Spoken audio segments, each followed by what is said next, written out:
A question? Let's listen in. I'm doing okay, thank you. I haven't seen you in a while.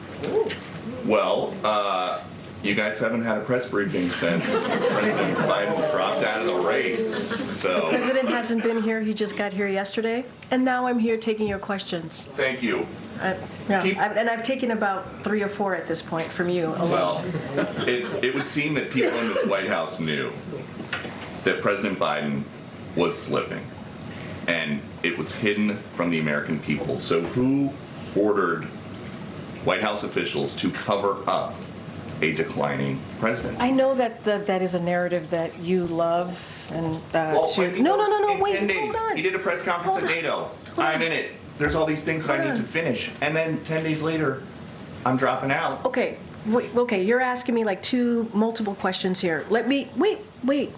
First of all, there's been no cover-up. I want to be very clear about that. I know that's the narrative that you all want. Wait, no, you can't. Okay. I've been with President Biden for 5 years. Are you going to let me answer the question? Would you at least admit that the debate was not just a bad night? Wait, can I answer the question? Yes. All right. Are you sure?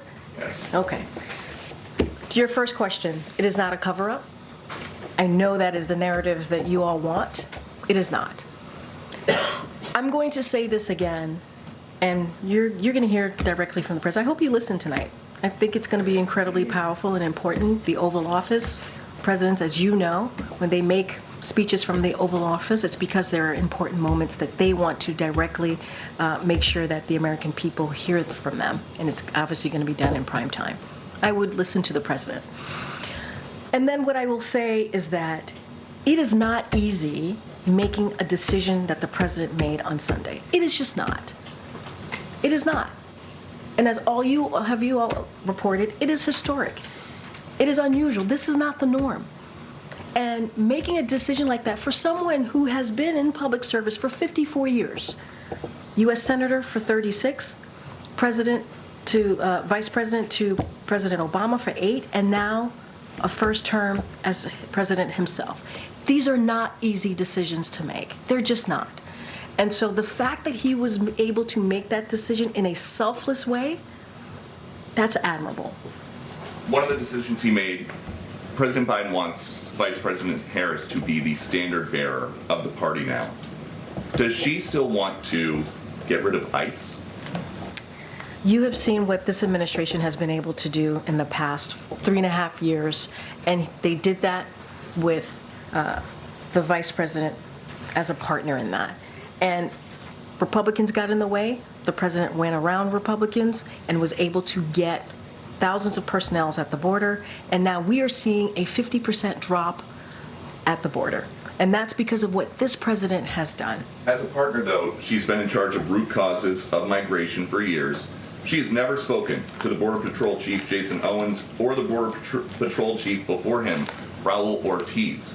What should that tell us about her leadership style? She was supposed to be doing root causes, dealing with diplomacy. Diplomacy. Wait, diplomacy.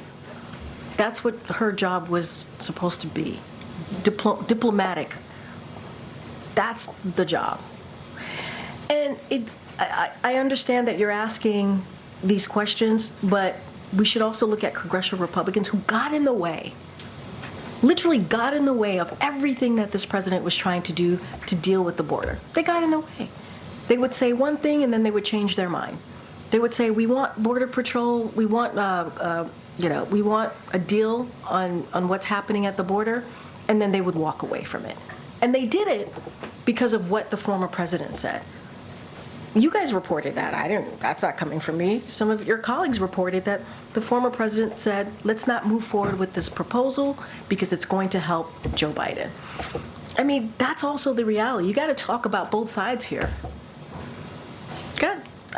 Great. This is. I get. Okay. Yeah. No, go ahead, Peter. One more. Unbelievable. I get that you don't probably want to give. It's good to see you too, James. A specific name, but were there any names that came forward that surprised you of Democratic officials in the last week who stabbed President Biden in the back? I don't have anything else to say. Go ahead, April.